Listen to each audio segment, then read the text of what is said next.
వందే మాతరం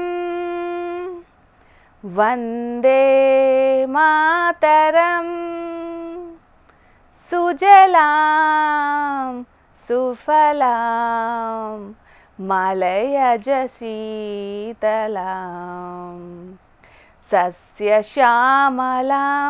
మాతరం వందే మాతరం వందే మాతరం.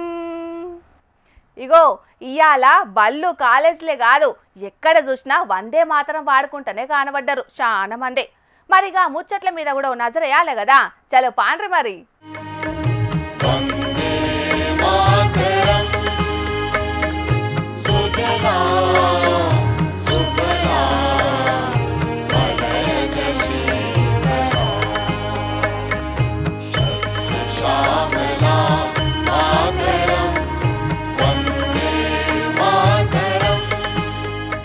మన దేశ స్వతంత్ర ఉద్యమం ఉవ్వెత్తున ఈసిపడేందుకు మార్చింగ్ సాంగ్ లెక్క పనిచేసిన మన జాతీయ గేయం వందే మాతరం గేయానికి ఇయాటితోని 150 ఏళ్లు నిండినాయి. అందుకే ఇయాల దేశమంతటా మా గొప్పగా జరిగినాయి కార్యక్రమాలు.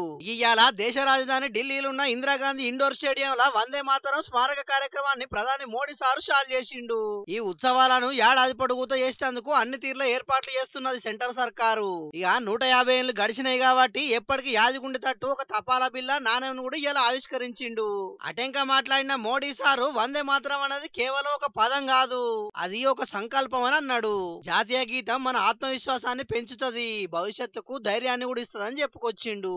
वंदे मातरम का मूल भाव है भारत माँ भारती, भारत की शाश्वत संकल्पना, वो संकल्पना जिसने मानवता के प्रथम प्रहर से खुद को गढ़ना शुरू कर दिया, जिसने युगों युगों को एक एक अध्याय के रूप में पढ़ा, अलग अलग दौर में अलग अलग राष्ट्रों का निर्माण, अलग अलग ताकतों का उदय, नई नई सभ्यताओं का विकास, शून्य से शिखर तक उनकी यात्रा और शिखर से पुनः शून्य में उनका विलय, बनता बिगड़ता इतिहास, दुनिया का बदलता भूगोल, भारत ने ये सब कुछ देखा है. ఈ వందే మాతరం గేయాన్ని 1875 సంవత్సరంలో ఇదే నవంబర్ 7 తారీఖు నాడు బంకిం చంద్ర చటర్జీ సార్ రచించిండు. కాకుంటే మొదటి పారి మాత్రం 1905 అక్టోబర్ 16 తారీఖు నాడు ఆనంద్ మఠ్ అనే నవలలో ప్రచురితం చేసిర్రు. ఇక బెంగాల్ విభజన వల్ల వందే మాతర గేయం దేశమంతటా మారుమోగిపోయింది కాబట్టి దాన్ని స్ఫూర్తిగా తీసుకొని అంతే గొప్పగా చేస్తున్నారు వేడుకలు. ఇక ఇయాల వీళ్ళు ఏం చేసిర్రో చూడుర్రి.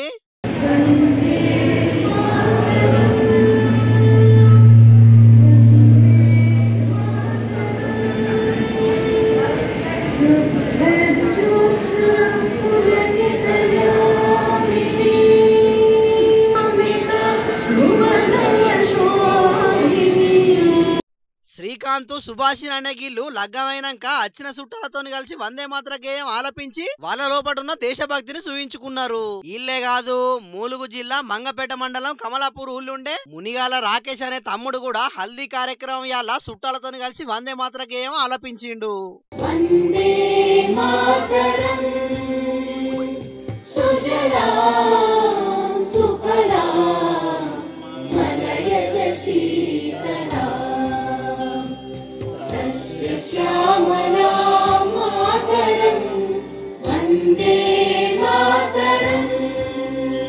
శుభకార్యం చేసుకుంటా కూడా దేశభక్తిని చూపించిన వీళ్ళను ప్రతి ఒక్కరు తారీఫ్ చేస్తున్నారు. ఉల్లకుసుమిత ద్రుమదళ శోభిని సుహాసిని సుమధుర భాషిని సుఖదాం వరదాం మాతరం వందే మాతరం వందే మాతరం. కోతుల పర్షాను దప్పించేటందుకు చెట్లు పెట్టుడు అడవులు పెంచుడు మనతోటి అయ్యే పని కాదని అల్కడి పరిష్కారాన్ని కనిపెట్టిండ్రు మనోళ్ళు. చింపాంజీలకు కోతులు భయపడతాయన్న ముచ్చట శోధించి కోతులు లేని వాడలను సాధిస్తాండ్రు. చింపాంజీ గెటప్లతోని కోతులకు అడ్డైన కాలనీలను వాటి చెర నుండి ఇడిచిపెడతాండ్రు. వానరాలకు నరకం చూపెడతాండ్రు. మొన్నట్లా 1-2 దిక్కులనే కానొచ్చింది గాని ఇప్పుడు అంతటా గిదే ఐడియాలను అనుసరించుకుంటా కోతుల మీద ఇంత కూడా కనికరం చూపెట్టకుండా దండయాత్ర చేస్తున్నారు. మరి ఆడ ఎట్లా పనిచేస్తున్నదో చూడాలి కదా. చలో పాండ్రి మరి. వీళ్ళ కష్టం సల్లగుండా కోతులను ఎలగొట్టేటందుకు చిన్నగా తిప్పాలు పడతలేరు కదా. వానరాలకు అనుమానం రాకుండా చింపాంజీ లెక్కనే యాక్టింగ్ చేస్తున్నారు. చింపగాడు మనిషి కంట్రోల్లోనే ఉన్నాడని వానరాలకు తెలిసేటట్టు తాడుతోటి కట్టేసిండ్రు. ఒకళ్ళు పట్టుకొని వాడలల్లా తిప్పుతున్నారు. ఇక కోతులు కూడా చూసేది చూడంగానే పరుగులు పెడుతున్నాయి గాని కొన్ని మోర్దపు కోతులైతే తిరుగుతున్నాయి. మా ఇలాకాలకు ఎవడ్రా నువ్వు వచ్చేదన్నట్టే అడ్డం తిరిగి ఎగబడుతున్నాయి. మెదక్ జిల్లా నర్సాపూరు, పెద్దపల్లి జిల్లా ఓదెల మండలం గూడెందికు కోతులు మందలుగా తిరుగుకుంటా మస్తుగా ఆగం చేస్తున్నాయని గోరిలాల ఏషం కట్టిండ్రు. అటు దిక్కున మున్సిపాలిటీ పంచాయతీల పనిచేసేటోళ్లకు ఏషం కట్టి యాక్టింగ్ ట్రైనింగ్ ఇచ్చి రంగంలో దింపిండ్రు అధికారులు. నర్సాపూర్ దగ్గర అడవి ప్రాంతం చాలా దగ్గర ఉంది కాబట్టి మా నర్సాపూర్లో కోతులు విపరీతంగా పెరిగిపోయి ప్రజలను చాలా ఇబ్బందులకు గురి చేస్తున్నాయి. కరవడం జరుగుతున్నాయి, సామాన్లన్నీ ఖరాబ్ చేయడం జరుగుతున్నాయి. ఇల్లు తీసి ఇట్లా ఇంటికి ఇట్లా పక్కకు పోయామంటే ఇష్టం వచ్చినట్టు కోతులు 5 కోతులు 10 కోతులు ఇళ్ళ జొరి మనుషులను కరవడము రకరకాల ఇబ్బందులు గురి చేస్తున్నాయి. కాబట్టి ఇది ఎన్నో రకాలుగా పరిష్కరించాలని ఎన్ని ప్రయత్నాలు చేసినా కుదరడం లేదు. మున్సిపాల్ నుంచి గిట ఎన్నో ప్రయత్నాలు చేసినాం మేము గతంలో ప్రభుత్వం ఉన్నప్పుడు, అయినా కానీ కోతులు పారిపోవడం లేదు. అలాంటి సమయంలో మా వైస్ చైర్మన్ గారు వినూత్న ప్రయత్నం చేసి ఇక్కడ ఈ గుడ్డేలు టైప్గా మనిషిని తయారు చేసి వార్డులలో పంపిస్తుంటే కోతులన్నీ పారిపోతున్నాయి. ఇప్పటికైతే ఇలా పాచికలు మంచిగానే వాడుతున్నాయని అంటున్నారు గాని రేపు చూడాలి చింపాంజీల ఉపాయం ఎంత పనిచేస్తుందో. ఓ అన్నలు ఆలోచన మంచిగానే ఉన్నది గాని అసలుకే అవి కోతులు ఉట్టితి మాస్కులు కాకుండా కోతులు చింపినా చినిగిపోని మాస్కులు పెట్టుకోండ్రి మరి. ఇక ఇది ఇట్లుంటే సుల్తానాబాద్ దిక్కు ఓ కోతిని చూడుండ్రి ఏం చేస్తున్నదో. వారెవ్వా దోస్తాను మంచిగానే ఉన్నది కదా ఈలది. ఓ మంకిగా అన్న గుండు మీద చుచ్చు పోసే మరి. రష్యాకు ఉక్రెయిన్ కు యుద్ధం నడిచినట్టు ఇజ్రాయెల్ కు హమాస్ కు వార్ నడిచినంత గరంగా మనుషులకు వానరాలకు పోరు నడుస్తాంటే ఈ కోతి కథ మాత్రం అలాగున్నదోలా. అటు దిక్కు పబ్లిక్ తోని దోస్తాన్ చేస్తున్నది. సుల్తానాబాద్ గాంధీనగర్ కాడుండే బుచ్చన్నతోటి ముచ్చట పెట్టిపోయింది గీ కోతి. అసుంట ఉన్నోళ్ళెవలో వీడియో తీసి ఇంటర్నెట్ లో పెడితే అన్నకు నెత్తెంటికలు బగ్గుంటే మంచిగుండు పేన్లన్న చూసిపోనని మస్తు ఫీల్ కాబట్టిండ్రు చూసినోళ్ళు. మొత్తానికి ఈ కోతిగాడు అన్ననైతే ఏమనలేదట. అంతా నిమ్మలమైండ్రు. పచ్చటి జంగళ్లను మనుషులు పొతం పెడుతుంటే మూగ జీవాలేమో కాంక్రీట్ జంగళ్లకు సూటి పెట్టి డ్యూటీ ఎక్కుతున్నాయి. పబ్లిక్ నిన్న మా తాత పానం మంచిగా లేదని కొలువుకు గుండుసున్నా పెట్టిండు. మరి ఇయాలనన్న వార్త తీసుకొస్తాడో లేకుంటే ఏనన్న ముచ్చట్లకి మూతలు జాపి కూర్చున్నాడు. ఆడుచుకుందాం పాండ్రి. ఓ తాత ఏం చేస్తున్నావే? ఊకరేసిన ఊక నువ్వు రందిపడ్డంత మాత్రాన వచ్చేది ఏమున్నదిరా. ఈ కాలంలో కొంతమంది పోరగాళ్ళే గట్ట తయారయ్యారు అంటును. ఆ అడ్డమైన వచ్చిరాని పలక పోళ్ళల్లో వచ్చిరాని వీడియోలు అన్ని చూస్తాను. ఇట్లనే ఆగమైతాను. చిన్న వాటికే పానాలు తీసుకునే కథ అవుతాను రాయటను. ఏం కాలమో ఏం పాడో నీ అక్క చెప్పుకోవాలంటేనే ఇజ్జత అనిపిస్తుంది. ఊక నువ్వైతే ఊకరా. అగో ఏమైందే తాత? ఆ తమ్మునికి గంతగానం ధైర్యం చెప్తున్నావు? అక్క ఈ ముచ్చటం మందికి చెప్పుకునేటట్టు లేదా, చెప్పుకోకుండా ఊకుందామంటే పానం పోయేటట్టుండే. అయినా మొగన్ని చంపి డ్రమ్ములలో పెట్టి ఆడోళ్ళు ఉన్న ఈ కాలంలో నీ పిల్లం వాటికి భయపడి అవగారింటికి పోడైతే భలే చిత్రం అనిపిస్తుందిరా నాకు. అది నిజంగానే వాటికి భయపడి అవగారింటికి పోయిందా లేకుంటే వాటిని అడ్డం పెట్టుకొని అవగారింటికి పోవాలని అవతల పడ్డదిరా? లేదు దాదా వాటికి భయపడిపోయింది. అదేనా? ఊక నువ్వేం రండి పడకు ఊక, మేము అంతా లేవురా. ఈ ముక్కిన ముసలోడు ముచ్చట ఎంత చక్కగా చెప్పాడు. ఆయనకు తగ్గట్టు ఆ తమ్ముడు అట్లనే ఉన్నాడు. ఇంతకి ముచ్చటేందో మాకు కూడా అర్థమయ్యేటట్టే చెప్పరాదే, మీకు పుణ్యం ఉంటది. అరే వీని పొల్లం ఇంట్లోన్న ఎలుకలకు భయపడి అవగారింటికి దెంకపోయింది పిల్ల అంచను. ఈ ముచ్చట జనాలకు తెలిసేది ఉంటే దేనితో నవ్వుతారు చెప్పు? చిచి గింత చిత్రమైన ముచ్చట ఉంటుందా? అక్క ఏం పొల్లరాది గా ఎలుకలకు భయపడి అవగారింటికి పోయేది ఉంటుంది రాని అక్క. ఊక నువ్వైతే నువ్వేం రంజి పడకు. హోసిని అన్నాలం పాడుగాను అదేం మనసే తమ్మి. ఆయన గా ఎలుకలు ఏం చేస్తాయే అని మర్దలకి నువ్వన్న ధైర్యం చెప్పలేదా రా తమ్మి? ఊక నేను చెప్తా ఆగురా. అరే ఆరాది పిల్ల వాడు పిల్లం పోయిన బాధలో మస్తు రది పడతానంటే నువ్వు వచ్చేమో అడుగుతాను. అయితే ఆ పొల్ల అట ఎలుకలను చూసినప్పుడల్లా దానికి ఏనుగులను ముసలను చూసినట్టు అనిపించి అవాతం మీదకి వచ్చి పీక్కొని తిన్నట్టు అన్నంత భయం అవుతుందట. అరే అసలు చిత్రం అనిపిస్తుంది ఈ ముచ్చట చెప్తా అంటే ఎలుకలను చూస్తే గట్లా అనిపిస్తుందా ఏమన్నా అవ అట్లా అనుకొని అది దెక్కపోయింది నువ్వు ఊకో. అవును నిజమేనే తాత. ఈ కాలంలో చాలా మంది పలక ఫోన్లలో కొన్ని వీడియోలు చూసి గిట్లనే జరిగినట్టు ఊహించుకొని చిన్న చిన్న వాటికి కూడా భయపడుతున్నారటనే. అవు వీని పిల్లం కూడా అవేవో పలక ఫోన్లల్లో ఎలుకలు అమాంతం మీద పడ్డట్టు గర్పిస్కి వీడియోలు ఉంటాయి కదా, అగో ఆ వీడియోలు చూసి మనింత ఎలుకలు కూడా మనం అందరం పన్నాక మన మీద పడి పీక్కొని తింటాయి మొగడా, నేనైతే ఈ కొంపలు అసలే ఉండను అని తట్టా బుట్ట చదువుకొని పొలగాన్ని సంకలు వేసుకొని సామిరంగా అన్నదా అవగారింటికాడ జెండెత్తింది. ఇంత భయం ఉంటుందా? అరే నీ పిల్ల గింత టర్రదా అని నాకైతే ఎన్నడూ తెలియదురా. నవ్వుతాడు. ఇగో గిట్లనేనే తాత. సంగారెడ్డి జిల్లా అమీన్పూర్లో ఒక్క చీమలకు భయపడి ఊరేసుకుని ఆత్మహత్య చేసుకున్నదటనే పాపం. అయితే అక్కకు మైర్మోకోఫోబియా వ్యాధి ఉన్నదని పోలీసులు చెప్తున్నారట. అయ్యో ఎంత పని చేతివి తల్లి. అవును నిజంగానే కొంతమంది చిన్న చిన్న వాటికే కొన్నిటికి భయపడతా అంటారు పిల్ల. వాటిని దబ్బున బయటికి చెప్పుకుందామా అంటే వాళ్ళు నవ్వుతారేమోనన్న భయానికి చెప్పుకోరు. ఇక కొంతమంది బయటికి చెప్పుకుంటే బయట జనాలేమో దేశ వాటికి కూడా భయపడతావు, నువ్వు పెద్ద టర్రుదాని ఉన్నట్టున్నావు అని చెప్పేసి తీసి పారేసినట్టు చేస్తాంటారు. ఇక ఇంకా కొంతమంది ఏమో బయటికి చెప్పుకోలేక లోపట్నే భయపడి ఒక గిత్తనే పానాలు తీసుకుంటా అంటారు. కానీ అబ్బా ఈ చెల్లె చేసిన దాన్ని తలుసుకుంటే అయితే మస్తు బాధ అనిపిస్తుంది నాకైతే. వీని పిల్లం కూడా గసడిగా ఉన్నట్టున్నది అంటున్నావు. నిజమేనే తాత. ఇది మన సొంటలకు చాలా చిన్న ముచ్చట లెక్కనే అనిపిస్తుంది కావచ్చు, కానీ ఈ ఫోబియా ఉన్నోళ్లకు మస్తు తిప్పాలనిపిస్తుంది అట్టనే. అరే వీని పిల్లమే సూరు రాదు. వీనికి పెళ్ళి అయిన కొత్తలో వీని పిల్లం ఏం చేస్తాను తాత అనుకుంటా మా ఇంటికి వచ్చింది. అది వచ్చిన టయానికే పుసుక్కున మా ఎనుగులో ఒక ఎలుక పుసుకు పుసుకు పుసుకు పుసుకు అనుకుంటా తిరుక్కుంటా దానికి కనబడ్డది. చెల్లు అప్పటి నుంచి ఇప్పటి వరకు దాకా 4 ఏళ్ళ పొద్దు చూస్తుంది, అయినా కూడా మా ఇంటికి అడుగు పెడతలేదు అంటున్నావు. అవ గంత టర్రు దానికి ఎలుకలు అంటే ఇంత చిత్రం ఉంటుందని నాకు అసలే తెలియదు. కాకపోతే ఇసొంటల పరిస్థితిని మొదట్లోనే గుర్తించి డాక్టర్ దగ్గరికి తీసుకుపోతే వాళ్ళు కౌన్సిలింగ్ ఇచ్చి నయం చేస్తారటనే. ఆ పని చేయనుంటివి తమ్మి నువ్వు. మస్తు చాలా తీసుకుపోయినాక ఏ లాభం లేకుండా లాభం లేకుండా అయిందని ఇప్పుడు చెప్పుడు కాదు. దాన్ని డాక్టర్ దగ్గర తీసుకుపోగానే ఆడ చెప్పేటి చెప్తాడు. దాని ఇంటికి రాగానే మళ్ళీ పలక పోను దాని చేతిలో పెడితే అదేమో ఏమైనా ఎలుకలు ఉన్న ఈడియోలనే చూస్తా ఉంటుంది. దానికి భయం ఎడబోతుంది అలక తక్కువ.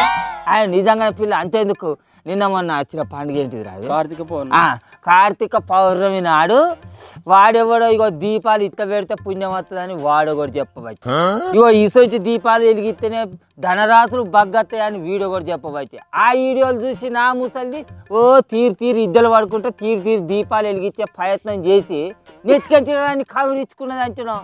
గిసొంటి కథలు అయితేనే ఈ పలక ఫోన్లలో అడ్డమైన వీడియోలు వచ్చిన కాళ్ళు నుంచి అన్నాలం పాడుగాను ఇన్నొద్దుల సంధి లేని ఇగురం దానికి వీడియోలు చూసినాకనే వచ్చిందట నానే.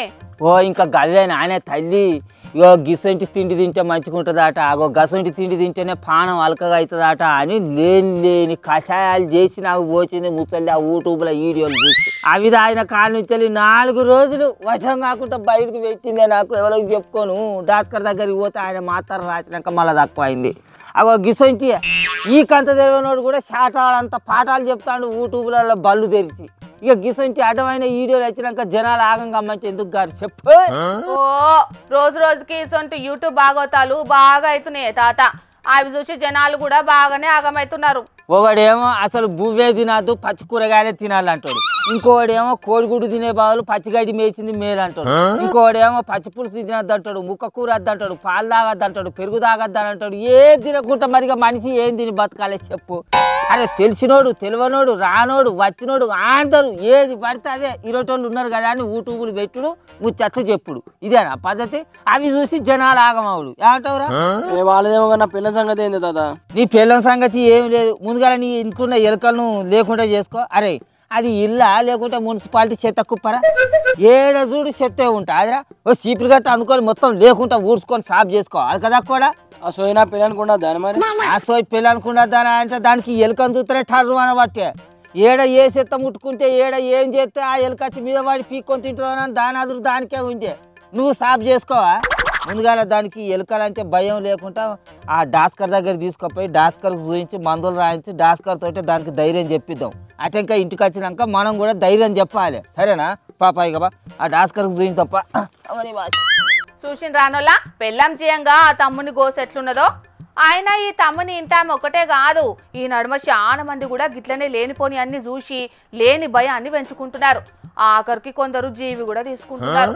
మరిగా పబ్లిక్ మీ పక్క పొంటి ఉన్నోళ్ళు ఇట్లెవలన్నా ఉంటే ముందే జాగ్రత్త పడుండ్రి. వాళ్ళకు కొంచెం కౌన్సిలింగ్ ఇప్పించి మామూలు స్థితికి వచ్చేటట్టు చేయండి, సరేనా? ఇదివరకు చాలా మంది రైతులు పంటలు పండించుకునేటందుకు బ్యాంకులల్లో అప్పు తెచ్చుకునేది. ఇక పంట మంచిగా వండితే ఆ అప్పులన్నీ కట్టేటోళ్ళు, లేకుంటే మాత్రం బ్యాంకోళ్ళు వచ్చి ఇండ్లు జప్తీ చేసుడు, తలుపులు వీకపోవుడు చేస్తుండేది. కాకుంటే ఇప్పుడు చాలా వరకు గిసొంటి పరిస్థితి మారింది. కానీ గీడ చూడుండ్రి ఏం జరిగిందో. ఇంట్లుండాల్సిన బోళ్ళు బొచ్చలు రోడ్డు మీదకి వచ్చినాయంటే అప్పు ఇచ్చినోళ్ళు ఆ ఇంటిని జప్తు చేసుకున్నారు కాబట్టి. అట్లానే ఇదేదో వడ్డీల వ్యాపారం చేసుకునేటోళ్ళు చేసిన పని కాదు, ఓ ప్రైవేట్ కంపెనీలు చేసిన ఉద్దారకం. అసలు ముచ్చటేందంటే ఈ పెద్దవ్వ చెప్తున్నది నుండ్రే. నాకు 4 ఆపరేషన్లు అయినాయి. ఇక నా భర్తకు గుండెపోటు వచ్చింది. నాకు భర్తకు 2 లక్షల దాకా అయినాయి. నాకు 10 లక్షల దాకా అయినాయి. నా కొడుకు అప్పు తెచ్చుకున్నాడు. ఇల్లు మీద అప్పు తెచ్చుకున్నాడు. కట్టలేక దేశం పోయిండు, ఎవరికి చెప్పక చేయక. ఇప్పుడు పోలీసు వాళ్ళు వచ్చిరు, బ్యాంకు వాళ్ళు వచ్చిరు, అంగడి చేసిరు, ఇవన్నీ బయట పెట్టిరు. ఇక నాకు ఎవరు రానిత్తలేదు నన్ను ఇంట్లోకు. నాకు ఏడంగు దొరకలేదు. రూము ఏమన్నా లెగ్గులాడుకుందామన్నా కానీ నాకు రూము కిరాయి కట్టడానికి నేను జాలతలేను. నాకు తిందామంటే తిండికి లేదు. నాకు గోసు ఉన్నది. నేను పుట్టిడు బాధపడుతున్నా. నాకు వెనకెవ్వరు లేరు, నాకు ముందేవ్వరు లేరు, నాకు అక్క చెల్లని లేరు, నాకు ఎవ్వరు లేరు. అయ్యో అవ్వా, ఊకో ఏడవకు, చేతగాని ఏడుకు మీకు పెద్ద కష్టమే వచ్చింది పోన్రి. ఇక ముచ్చటేందంటే వేములవాడ రూరల్ మండలం మల్లారం ఊరు రాజనగర్లుండే రాజయ్య పోషవ అనే ఈ పెద్ద మనుషులకు 2 కొడుకులట. దాంట్లో చిన్న కొడుకు ఈ ఇల్లును ఆయన పేరు మీదకి రిజిస్ట్రేషన్ చేయించుకున్నాడట. ఇల్లు ఆయన పేరు మీదకి మారేటాళ్లకు దాని మీద లోన్ తీసుకున్నాడట. కొన్ని నెలలు ఈఎంఐ కూడా కట్టిండట. ఏడాది సంది లోన్ కట్టకపోయేటాళ్లకు వాళ్ళు నోటీసులు పంపుతున్నారట. ఆఖరికి కోర్టు ఆదేశాలతోటి వచ్చి ఇంటిని స్వాధీనం చేసుకుంటున్నామని చెప్పి ఇంట్లున్న సామాన్లు మొత్తం బయటేసి ఇంటికి తాళమేసిర్రు. 14 లక్షలు కడితేనే ఇంట్లోకి ఓనిస్తాం, లేకుంటే లేదని చెప్పటాళ్లకు వామ్మో గెయ్యుడ్ల గన్ని పైసలు మేము ఎక్కడి నుంచి తీసుకొస్తామని ఇగో గిట్ల బాధపడుతున్నారు వాళ్ళు. మా ముసలాళ్ళకి ఏదన్నా సాయం చెయ్యి. మీ పాదాలకు వందనాలు అయ్యా బాంచను. మేము ఎక్కడ కానీ పట్టులోనే ఉన్నాము, చల్లే చస్తున్నాము, దోమల చస్తున్నాము. ఆయిల తెల్లదాకా ఇంకా పక్కింటేనే ఇంత వంట కచ్చేసింది. మా కోడలు ఇంత కచ్చేస్తుంది. మాకు ఎక్కడేమి దిక్కు లేదు. మేము దిక్కు లేని వల్ల తిరిగి అయిపోయినాము. పాపం ఆ అవ్వ దుఃఖం చూస్తే పానమంతా ఆవిష్పోయినట్టు అవుతున్నది కదా. ఈ గిల్లు మాకెట్లనన్నా న్యాయం చెయ్యురని వేములవాడ రూరల్ పోలీస్ స్టేషన్కు పోయి ఫిర్యాదు చేస్తే కేసు కోర్టు పరిధిలున్నది కాబట్టి మేమేం చెయ్యలేమని ఆలు చేతులు ఎత్తేసిరట. మా కొడుకు మాకు తెలవకుండా చేసిన పనికి మేము రోడ్డు మీద పడే పరిస్థితి వచ్చిందని గోడ ఏడుతున్నారు. వీళ్ళ దుఃఖం వీళ్ళ అవస్థలు చూసినోళ్ళు కూడా చాలా బాధపడుతున్నారు. కానీ ఎవరైనా ఏం చెయ్యలేని పరిస్థితి మోపైంది కాబట్టి సర్కారు పెద్దలే ఈ పెద్ద మనుషులకు దారి చూపాలని అక్కడి జనాలు అంటున్నారు. మనిషికి మనిషి ఎదురైతే పక్కకు జరుగుతాం, బండికి బండి ఎదురైతే మనిషికి మనిషి ఎదురైతే పక్కకు జరుగుతాం, బండికి బండి ఎదురైతే పక్కకు దింపి నడుపుతాం, రైలుకు రైలు ఎదురైతే ఓ రైలును పక్క పొంటి పట్టాల మీద పోనిస్తారు. అంతెందుకొల్లా మూగజీవులు కూడా ఏదైనా ఎదురైతే పక్కకు జరిగిపోతాయి. మరి గీ కాంట్రాక్టర్లకు ఏం పుట్టిందోల్లా గిట్లా చేసిండ్రు చూసి మీరు సుత మార్చుకుందరు పాండ్రి. రోడ్డు బందుకు ఉండాల్సిన కరెంటు స్తంభాలు రోడ్డు నడిమిట్లున్నాయేందని అనుకుంటున్నారా? అసలుకైతే ఆ స్తంభాలు ఉన్న కాడనే ఉన్నాయి. ఈ నడవనే ఈ రోడ్డును ఎడల్పి చేసే పని ముంగటేసుకున్నారు అక్కడి అధికారులు. కాకుంటే అడ్డం వచ్చిన కరెంటు పోలను పక్కకు జరపకుంటేనే సిమెంట్ పోసిండు ఇగురంగల్ల కాంట్రాక్టరు. ములుగు జిల్లా కేంద్రం నుంచి పత్తిపల్లికి పోయే తొవ్వ పనులను 4 కోట్ల రూపాయలతో వేసిర్రు. తొవ్వను మంచిగానే ఎడల్పి చేసిర్రు. మంచిగా సీసీ రోడ్డు పోసిర్రు. రోడ్డు నడిమిట్లా సెంట్రల్ లైటింగ్ కూడా ఏర్పాటు చేసిర్రు. కాకుంటే తొవ్వ బందుకున్న కరెంటు స్తంభాలను తీయకుండానే రోడ్డు పోసిండా తెలివిగల్ల కాంట్రాక్టరు. రోడ్ల మీద ఆడాడ గుంతలు పడితేనే బండ్లు నడిపేందుకు డ్రైవర్లు మస్తు తిప్పల పడతారు. అసొంటిది గిన్ని కరెంటు స్తంభాలు నడి తొవ్వ మీదనే ఉన్నాక ఆ తొవ్వ పొంటి వేతందుకు ఎంత పరిశాన్ ఉంటది చెప్పుండ్రి. మూలుగు నుంచి తోపుకుంట చెరువు దాకా మొత్తం 37 కరెంటు స్తంభాలు ఉన్నాయట. ఇక అవి అయ్యాంగా గింత మంచి రోడ్డు వేసినా ఏం ఫాయిదా లేకుండా అవుతున్నదని అటు దిక్కుపోయే జనాలు గరానికి వస్తున్నారు. ఇక అటు కరెంటు వాళ్ళేమో రోడ్డు పక్క పంటున్న కరెంటు స్తంభాలు తీయాలంటే 40 లక్షలు జమ చేయాలని కండిషన్ పెట్టిరట. ఇక నిధులు జమ చేయకపోయేటాలకు కరెంట్ వాళ్ళు పట్టించుకోలేదట. కానీ కాంట్రాక్టర్ మాత్రం ఏదేడబోతే నాకేందని ముక్కుసూటిగా రోడ్డు వేసుకుంటా పోయిండు. జిల్లా కేంద్రంలో ములుగు గవర్నమెంట్ హాస్పిటల్ నుండి తోపుకుంట వరకు 4 కోట్ల సిసి రోడ్డు మంజూరు చేయడం జరిగింది. ఆ చేయడంలో సిసి రోడ్డు బాగానే ఉంది, కానీ ఆ మధ్యలో రోడ్లో ఆ కరెంటు పోల్లు మధ్యలో సిసి రోడ్డు ఉండడం వల్ల వెహికల్స్కు చాలా ఇబ్బందికరంగా ఉంది. రానున్న వేళలో ఎవరన్నా అదుపు తప్పి ఆ స్తంభాలకు గుద్దే అవకాశాలు ఉన్నాయి. ఇదేంది మరి లైన్ ఇట్లే పెట్టరని కరెంటు డీ గారిని అడిగితే మాకు 40 లక్షల వరకు పెండింగ్ ఉంది గవర్నమెంట్, ఆ పెండింగు పే చేస్తే మేము ఇమ్మీడియట్లీ ఆ స్తంభాలను తీసేస్తాం, తొలగిస్తాం, పక్కపండి ఇస్తామని అంటున్నారు. అధికారులు మరి ఇంత నిర్లక్ష్యం ఏందో, మరి జనాల ప్రాణాలతో చెలవడం కారణం ఏమిటో మాకు తెలియాలని చెప్తున్నాం. అదన్నట్టు ముచ్చట. అటు కరెంట్ వాళ్ళేమో మాకు పైసలు ఇస్తేనే పనులు చేస్తామని అంటున్నారు. ఇటు కాంట్రాక్టర్ ఏమో రోడ్డు పనులు మొత్తం పూర్తి చేసి బిల్లులు తీసుకొని అవతల పడితే ఇక తోవపంటి పోయే జనాలకు ఎంత తిప్పాలుంటో చెప్పుండ్రి. ఇప్పటికే ఈ నడమ రోడ్డు ప్రమాదాలు బాగానే జరుగుతున్నాయి. ఇక అన్న చెప్పినట్టు ఏదైనా జరగరానిది జరిగితే అటెంక ఎంత బాధపడ్డా ఏం ఫాయిదా ఉండదు. కాబట్టి ముందుగానే జాగ్రత్త పడితే మంచి అని అడిదికు జనాలు అంటున్నారు. మరిగా మంత్రి సీతక్క సంత ఇలాకానే కాబట్టి చేసే అభివృద్ధి పనులు కొంచెం శ్రద్ధ పెట్టి మంచిగా చేపిస్తే మంచి పేరు వస్తుంది. గాని గిసొంటి పనులు చేపిస్తే మాత్రం ఉల్టా బదనాం అయ్యే కథ ఉంటది. కాబట్టి మంత్రి సీతక్క ఇప్పటికైనా జర పనులు జరిగే తరీక మీద నజరేసుంచాలని అంటున్నారు మూలుగు ప్రజలు. చూడాలి మరి ఈ ముచ్చట్ల సీతక్క ఏం చేస్తుందో. రాష్ట్రంలో సర్కారు బ్రహ్మాండంగా వైద్య సౌలతులు అందిస్తున్నది. సర్కారు దవాఖాన్లను మా గొప్పగా తీర్చిదిద్దుతున్నామని సర్కారును నడిపే పెద్దలు మస్తు ముచ్చట్లు చెప్తూనే ఉన్నారు. కానీ మోక మీద మాత్రం పరిస్థితి గిట్లున్నది. ఓష్ని కథ సల్లగుండా పానాలు మంచిగా లేనోళ్లను దావకాన్లకు తీసుకుపోవాల్సిన అంబులెన్స్లనే దావకానకు అంటే రిపేరింగ్ కోసం షెడ్ కు తీసుకోవాల్సిన పరిస్థితి వచ్చిందిగా. అత్యవసర పరిస్థితి వచ్చినప్పుడే అంబులెన్స్లకు ఫోన్ కొట్టి పానంలో తక్లీఫ్ ఉన్నోళ్లను దావకానికి తీసుకుపోతారు. అసొంటిది అదే అంబులెన్స్ నడి తొవ్వల మీద ట్రాఫిక్ లాగిపోతే లోపటున్న పేషెంట్ల పరిస్థితి ఎట్లుంటదో ఒక్కపారి ఆలోచిస్తేనే బుగులు పడుతున్నది. ఎందుకంటే కొన్ని కేసులలో డాక్టర్లు చెప్పే మొదటి ముచ్చట, సారీ అండి, మేం చేయాల్సిన ప్రయత్నాలు అన్ని చేసినాం, కానీ మీరు ఓ 10 నిమిషాలు ముందుగాల తీసుకొస్తే తప్పకుండా బతికించటోళ్ళమని చెప్తుంటారు. ఆసొంటి పరిస్థితే ఈ అంబులెన్స్లున్నోళ్ళకి వస్తే ఎంత పరేషాన్ ఉంటది చెప్పుండ్రి. ఈ 108 అంబులెన్స్ పోయేది ఓంగానే వికారాబాద్ జిల్లా తాండూరు ఫ్లైఓవర్ బ్రిడ్జి మీద ఆగిపోయింది. ఇక ఎంత స్టార్ట్ కాకపోయేటాలకు ట్రాఫిక్ బాగా జమైంది. దీంతోని తొవ్వంటి పోయేటోళ్ళు అంబులెన్స్ సిబ్బంది కలిసి ఆ అంబులెన్స్ ను పక్కకు దొబ్బిండ్రు. ఆయన ఇట్లా అంబులెన్స్ లో ఆగిపోవడు ఇది మొదటి పారేం కాదు. ఇదివరకు కూడా చాలా మాటల గిట్లనే ఆగిపోయినాయి. అయినా కూడా వీటిని పట్టించుకున్న నాదుడే లేడని కొంతమంది రోగులు బంధువులు కోపానికొస్తున్నారు. మరిగా ఆరోగ్య శాఖ మంత్రి దామోదర రాజనరసింహ సారు, మీ ఏలువాడిలా అంబులెన్స్ల పరిస్థితి ఎంత అధ్వానంగా ఉన్నదో చూస్తున్నారా?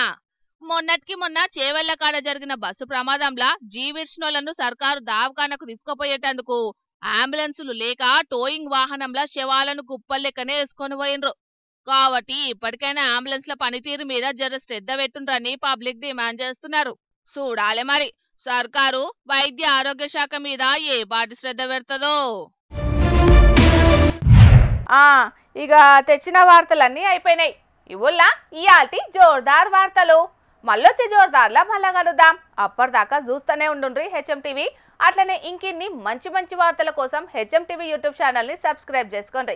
ఇసంటి ముచ్చట్లు ఆడ మస్తుగుంటాయి. అన్ని ముచ్చట్లు మీ దాకా చేరాలంటే తప్పకుండా గంట కొట్టుండ్రి, లైక్ చేయండి, ఈ ముచ్చటను మీ దోస్తులకి షేర్ చేయండి. ఏమంటున్నాం? సరే మరి, టాటా.